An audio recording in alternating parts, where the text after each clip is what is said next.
Estamos de regreso en su espacio de entrevista de Informa TVX. Qué gusto que nos acompañe en esta oportunidad el miércoles 25 de noviembre del año 2015. El tema que vamos a abordar en esta oportunidad, como ya se ha mencionado, es actualidad de los derechos humanos, las expresiones de los derechos humanos en este momento en la coyuntura política de nuestro país. Y para ello es un gusto para mí saludar a José María Tojeira, director de Pastoral de la UCA, ex rector de la misma universidad. Aquí es un gusto que me acompañe en Expresa TVX. Gracias por estar con nosotros. Carlos, aquí. Es un gusto pues encontrarnos nuevamente. Me gustaría que toquemos en la discusión, padre, dos temas. En el primer bloque, si le parece, cómo está la situación del caso jesuita, pero también me gustaría que habláramos un poco de derechos humanos, particularmente en el sector laboral, respecto al debate que está actualmente sobre el salario mínimo. Si le parece, podemos entrar en el primer tema y quiero retomar textualmente en un artículo de opinión que fue de su autoría, que fue publicado hace pocos días en el sitio web de la universidad, en el cual usted menciona los contrastes respecto a la figura de los mártires de la UCA. Por un lado, pues podemos ver, usted mencionaba, las organizaciones sociales, las expresiones literarias y culturales, pues le devuelven dignidad a la figura de los mártires de Elvi de Celina, pero por otro lado, las instituciones del Estado pues están absortas en su inercia y olvidadas de su caso. Y me gustaría iniciar justo con esto por su valoración, padre. ¿Por qué ese contraste con el rol del Estado? Pues yo creo que el Estado ha tenido una larga tradición de no reconocer violaciones de derechos humanos.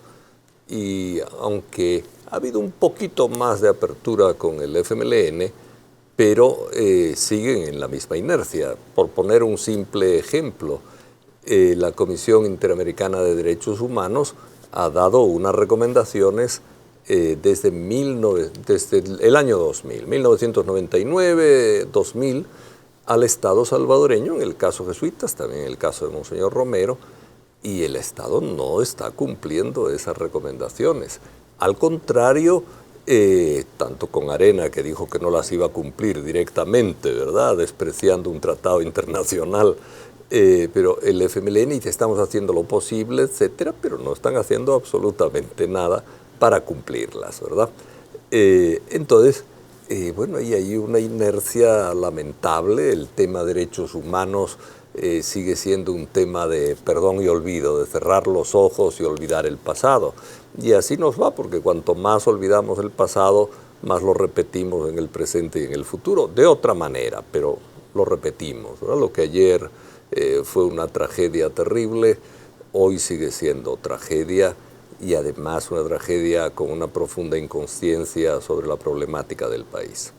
Me interesa que profundicemos un poco sobre esto, padre, porque es fundamental y brindar justicia para el caso de los mártires, no solo por las circunstancias en las que se dieron, también porque puede marcar un hito importante en la historia de los derechos humanos de nuestro país.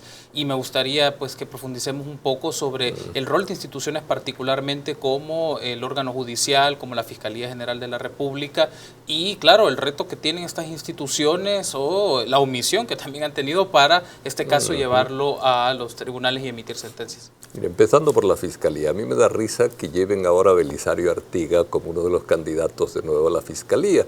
Fue un hombre que incumplió la Constitución en el caso jesuitas, cuando nosotros emprendimos una acusación contra los autores intelectuales, que trató de hacer trampa llevando a un juzgado que no correspondía el caso. El juez tuvo que regañarle y decirle, aprenda derecho, señor, al fiscal, ¿verdad? Porque no quiso ser cómplice de un error que podía anular incluso el proceso, que después permitió cualquier tontera, es decir, funcionaba no como un perseguidor de gente que había cometido delitos, sino como un defensor de aquellos a quienes nosotros acusábamos de haber cometido delitos. Entonces, dice uno, bueno, ¿cómo puede ser un fiscal defendiendo a presuntos delincuentes? No investigó, es decir, no persiguió, solo defendió. Esa no es la función del fiscal, ¿verdad? Lo llevan ahí. La Fiscalía ha estado muda. Teóricamente, una recomendación de la Comisión Interamericana de Derechos Humanos obliga a la Fiscalía al menos a investigar, ¿verdad? Y a emprender, a buscar la manera de decir, aquí ha habido una serie de errores en el proceso judicial previo, tenemos que emprender aquí un caso porque se ha negado el acceso a la justicia a determinadas personas. Bueno, es decir, eso es la Fiscalía. jamás han dicho una palabra, realmente nos equivocamos, vamos a ver cómo funcionamos, etc. Nosotros incluso hemos ofrecido siempre la posibilidad de emprender una tarea de lo que se llama justicia transicional abierta a todos los delitos del pasado y al que quiera al menos recibir este tipo de compensaciones morales que suele dar la justicia transicional. Pero aquí hablar de justicia y de verdad es poner los pelos de punta a cierto tipo de personas. Yo creo que en todos los partidos políticos, y francamente lo que pasa, unos no se atreven y otros no quieren. Esa es la situación. El sistema judicial ha funcionado de la misma manera. Es decir, había jueces que en el caso contra los autores intelectuales decían verdaderas burradas jurídicas, porque no se pueden catalogar de otra manera, diciendo que el derecho oculto, el derecho latente justificaba la prescripción del delito.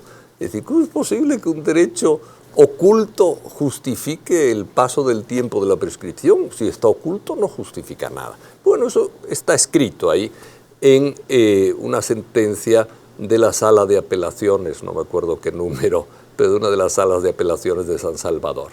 Y la Corte Suprema tan tranquila, es decir, ni le dijo al señor que no sabía usar el lenguaje, ni le dijo que era una barbaridad jurídica hablar de un derecho oculto que justifica prescripciones de delito.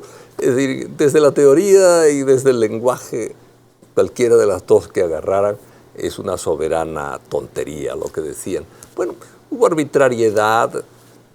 ¿Ustedes creen que el sistema judicial dice, miren, nos hemos equivocado, disculpen, perdonen, cometimos errores en este proceso, no valoramos el caso? No.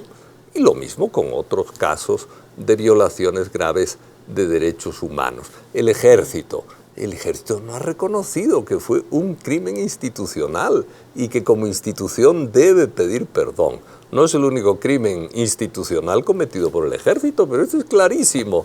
Es decir, un crimen a 600 metros del Estado Mayor, con todo el tiroteo de 20 minutos escuchado en el Estado Mayor y escuchado allí por todos los oficiales del Estado Mayor. Sabían qué era lo que estaban haciendo.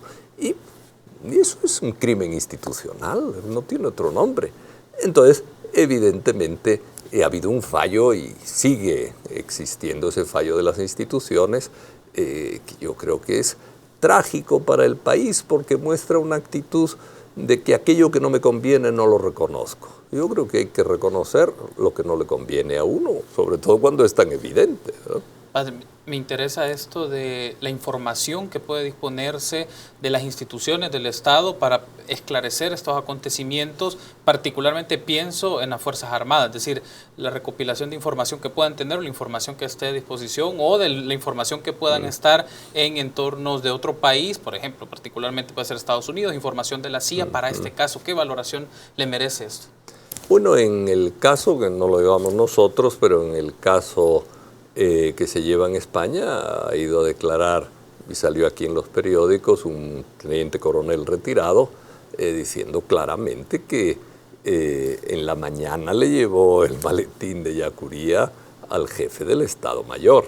Es decir, el Estado Mayor no se lo aceptó, le dijo que se fuera, pero le notificó el asesinato y estuvieron mes y medio diciendo que era la guerrilla la que había matado a los jesuitas. Bueno, entonces hay elementos cada día más evidentes de lo que decíamos que fue un crimen perpetrado desde el Estado Mayor del Ejército, ¿verdad?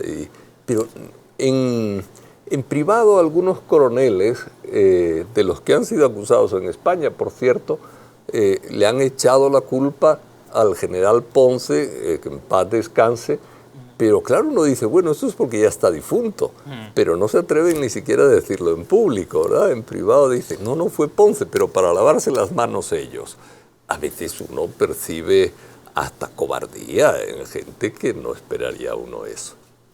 Y en el caso, ¿cómo se encuentra el estado actual del caso en la Audiencia Nacional en España, padre? Creo que eso es importante porque, para contextualizar a nuestros amigos, este caso se está llevando en España por el asesinato de los sacerdotes jesuitas, por el acto de terrorismo, ¿no? Que violaciones a derechos humanos y derechos internacionales básicos. Bueno, yo no estoy siguiendo el caso allá, sé que ha habido testigos, bueno, pues definitivos, diríamos, en algunos aspectos, pero entiendo que se está esperando ya la decisión de una juez sobre si deporta al coronel Montano, que es uno de los acusados, a España, o si lo deporta a El Salvador por haber mentido cuando dio la información para lograr el TPS o la residencia, ¿verdad?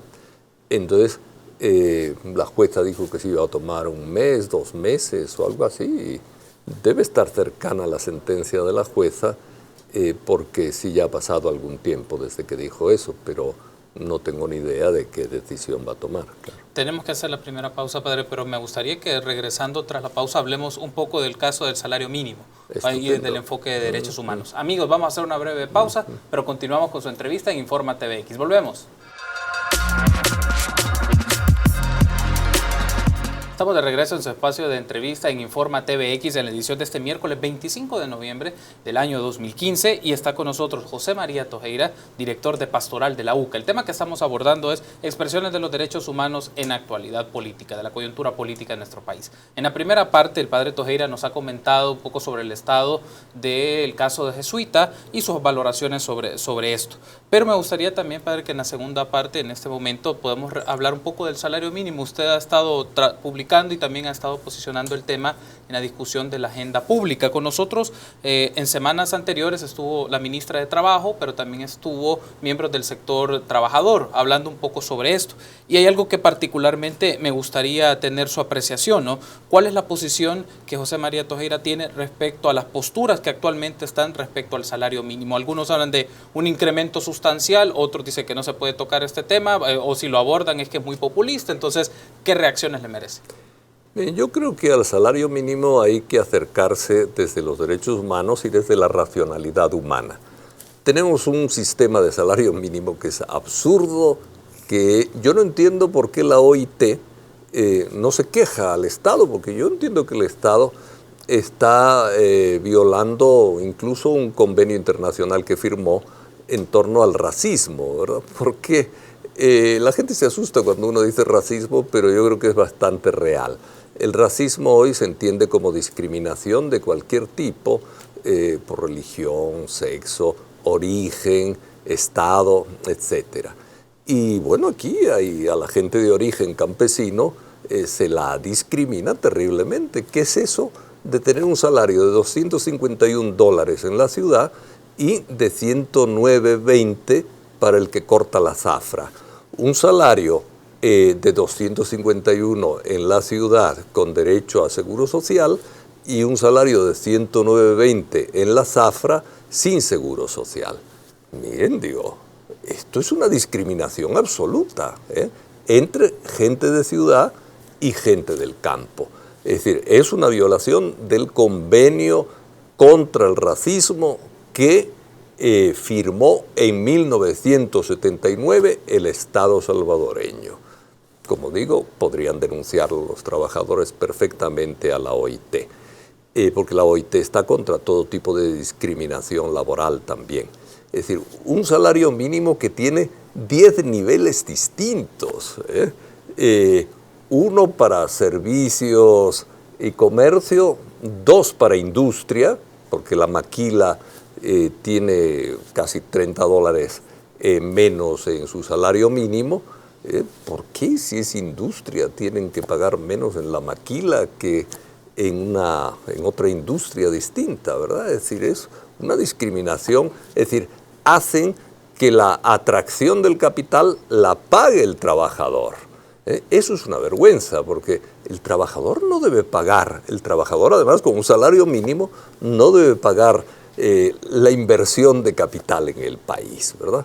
Y después hay 7 salarios mínimos del campo, al capricho de cada uno de los productores de determinados productos. Es decir, eso es también algo intolerable. Entonces, el sistema, si se quiere hablar de decencia democrática, solo de decencia democrática y de cumplimiento de un convenio contra el racismo, si se quiere hablar de eso, hay que cambiar el sistema. Evidentemente, yo creo que un salario de $251, si solo trabaja una persona en la familia, es un salario muy insuficiente, porque la canasta básica a finales del 14 andaba por los $190. Es decir, teóricamente por ingreso se sale de la pobreza con el doble de la canasta básica, es decir, sería con $380. Saldría una familia de 4 miembros de la pobreza. Bueno, resulta que, números generales, ¿verdad? Es decir, resulta que si solo trabaja uno con 250, es decir, es un salario de pobreza. Y en el campo, es decir, con un salario de 109.20, aunque trabajen los dos, no salen de la pobreza. Es decir, un matrimonio de 4 personas, el matrimonio 2 y 2 hijos, no sale de la pobreza trabajando padre y madre. Es decir, ¿qué es eso de un salario mínimo que incluso trabajando 2 personas no puedan salir de la pobreza? A mí me parece que hay un insulto tremendo a los trabajadores del campo y que hay que llegar a un salario igual. Yo podría entender que en un primer paso al año que viene, es decir, se acercara, pero se acercara bastante, es decir, no que se acerque, vamos a darle un 15% a estos y un 10% a los otros. No, eso no es acercar salarios, eso es mantener la brecha, pero que se haya yendo agrandando la brecha, negociación con negociación, es una vergüenza. Y que líderes sindicales, al menos en la última negociación, hayan pedido un aumento del 6% igual para todos los sectores, es una vergüenza. Esos líderes sindicales hay que echarlos de la comisión tripartita del salario mínimo. Es decir, en cualquier lugar del mundo dirían son unos traidores a los intereses del trabajador, ¿verdad? Pero así, con esas palabras. Pero que dicen, no, llamarles traidores es populismo. No, no es populismo, es una realidad. Son trabajadores, la empresa privada pedía el 8% y el gobierno el 10%, al fin se acordó un 12% escalonado de 4-4-4, ¿verdad? Pero da un poco de risa que en el país puedan suceder esas cosas, y risa trágica, ¿verdad? Es decir, bueno, entonces yo sí creo que es un tema de derechos que hay que enfrentar desde los derechos básicos de los salvadoreños, porque lo contrario es estarse riendo de los pobres de este país. Una de las posiciones que ha surgido en los últimos días, padre Tojeira, ha sido como propuesta, ¿no? Homologar el valor o el monto del salario mínimo y evitar esa estratificación que se tiene de 10 montos. ¿Cómo valora usted el hecho de que se pueda tener por lo menos un piso, un mínimo, con lo cual eso se puede ir incrementando de manera sustancial, pero que es el monto que reciban trabajadores en la zona agrícola, trabajadores en el sector servicios, trabajadores en la corta? Por esto de que la brecha está muy clara de los ingresos y ganancias que tienen en el sector rural, que tienen en el sector urbano, pero las condiciones y el costo de la vida pues es alto, igual para parecido, todos. Sí. Además hay un ridículo ahí absoluto, porque dicen, no, es que el campesino, es la razón que dan, y dice, pues tiene gallinas, tiene mangos. Bien, tener gallinas es trabajar, son horas extras, ¿verdad? Es como si dijeran, vamos a pagarle la mitad del salario al maestro del campo del maestro de la ciudad, porque al maestro del campo le regalan huevitos, le regalan mangos, entonces gasta menos, le pagamos la mitad del salario. Había una huelga general de maestros absoluta si quisieran hacer eso. ¿Por qué se hace con los campesinos? Porque se desprecia a los campesinos, porque en los sectores pudientes y ricos de este país hay racismo absoluto contra el campesino.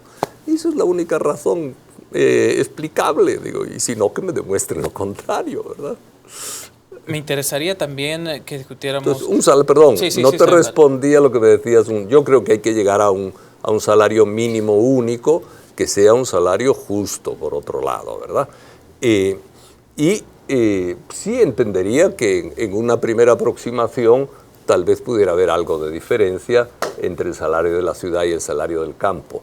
Por última vez, para ya la siguiente vez que se llegue a otra subida de salario mínimo, que entiendo que es cada 3 años, entonces ya unificar.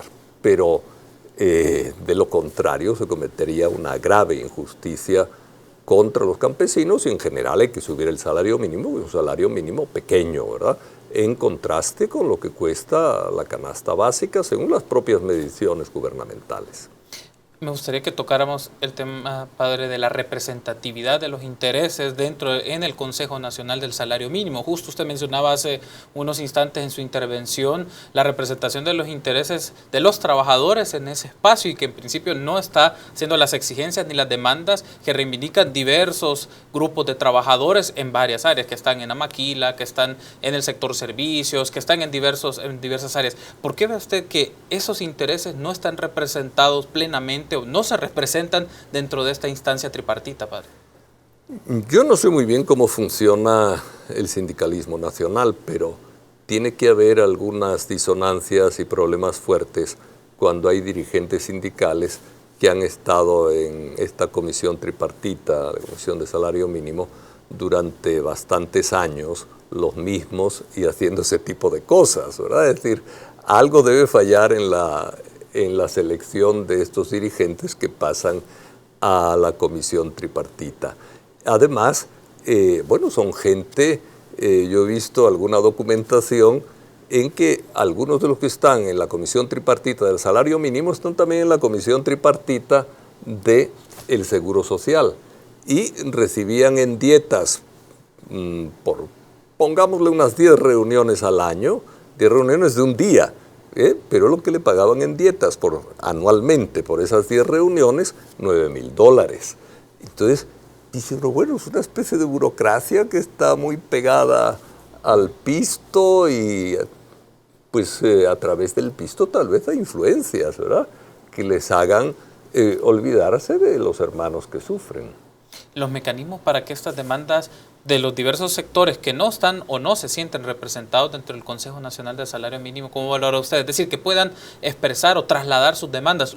Se lo menciono porque la ministra de Trabajo estuvo con nosotros y mencionaba que hasta creo que la primera quincena del mes de diciembre van a estar recibiendo los aportes, las ideas y las demandas de diversos grupos, sectores de la sociedad salvadoreña sobre este tema. Pues yo creo que hace falta, bueno, una organización y de parte del Estado una supervisión de la organización de tal manera que queden representadas las mayorías en ese consejo tripartito. Lo que entiendo yo, según alguna información, es que quienes representan al sindicalismo pertenecen a una serie de confederaciones que más o menos representan a su vez al 25% de los afiliados sindicalmente, si representan a un sector pequeño del sindicalismo quienes están en la comisión tripartita en la actualidad, o no sé si los habrán cambiado recientemente, pero entiendo que no. Me gustaría que hablemos ahora, padre, sobre el logro de consensos o acuerdos en este espacio. ¿Por qué esta pregunta? Esta pregunta también se la hice a la ministra de Trabajo, esta pregunta también se la hice a Gustavo García del Centro de Estudios y Apoyo Laboral. ¿Por qué el tema de la importancia que tiene la discusión del salario mínimo y la creación de consensos? Es decir, cómo esto puede emular o puede permitir ser un ejemplo para otros espacios que requieren consenso y diálogo en la sociedad salvadoreña como algo tan sustancial como son los salarios mínimos. Mira, yo tengo mi propia idea anclada en la doctrina social de la Iglesia. Para la doctrina social de la Iglesia, el trabajo tiene prioridad sobre el capital, por una razón muy sencilla. El trabajo es parte de la persona humana, ¿verdad? Y es parte del proceso de humanización de cada individuo, es parte de la dignidad de la persona. Mientras que el capital son cosas que pueden estar humanizadas por el trabajo humano, se humanizan las cosas, pero son cosas, ¿verdad? Y las cosas siempre valen menos que lo humano, ¿verdad? En ese sentido, no quiere decir que tenga que no ganar el capital ni nada de eso no es ningún problema. La iniciativa de un capital privado puede ser muy importante para crear riqueza, ¿verdad? Pero a la hora de distribuirla, el Estado debe tener un papel, ¿verdad? Y debe asegurar que el salario no sea mínimo, sino sea justo. Es decir, que el salario corresponda a la dignidad de la persona humana, que una persona humana pueda desarrollar sus capacidades con el salario que recibe por el trabajo. no que se la pase hambreando o que se la pase desesperado o que se la pase hundido en una autoestima bajísima porque no acaba de poder llevar a la casa lo que quisiera llevar para sus hijos. En ese sentido, yo creo que una discusión adecuada con los principios adecuados y un consenso logrado en torno a la dignidad humana en el campo del trabajo puede ayudar a todos los sectores a entender que tenemos que invertir en la gente, que el único camino para el desarrollo en El Salvador es invertir más en la gente, en el campo de la educación, en el campo de la salud y en otros campos. Pero mientras estemos en ese tipo de mentalidad de aquí el más vivo es el que se lleva la parte mejor de la tajada, ahí yo creo que no vamos a desarrollar un El Salvador ni justo ni pacífico. Además que si quienes tienen dinero y defienden el capital, dicen, bueno, nosotros como somos más vivos, más fuertes, tenemos capital, tenemos iniciativa, tal, necesitamos mucho más, no más, sino mucho más.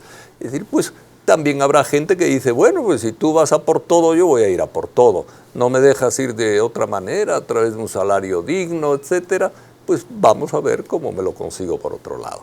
Yo creo que una buena parte de la delincuencia y la violencia existente tiene sus orígenes en el desprecio de la vida humana y en el salario mínimo del que estamos hablando hay desprecio de la vida humana. Entonces tenemos que ser serios, quienes creemos que somos demócratas no podemos jugar con la dignidad de la gente. Quiero agradecerle por su tiempo, padre. Bueno, Carlos, muchas gracias por estar contigo aquí en esta casa. Gracias por haber estado con nosotros. Y a ustedes, amigos, una breve pausa, pero regresamos con Alejandra para más información en la primera edición de Informa TV. Aquí volvemos.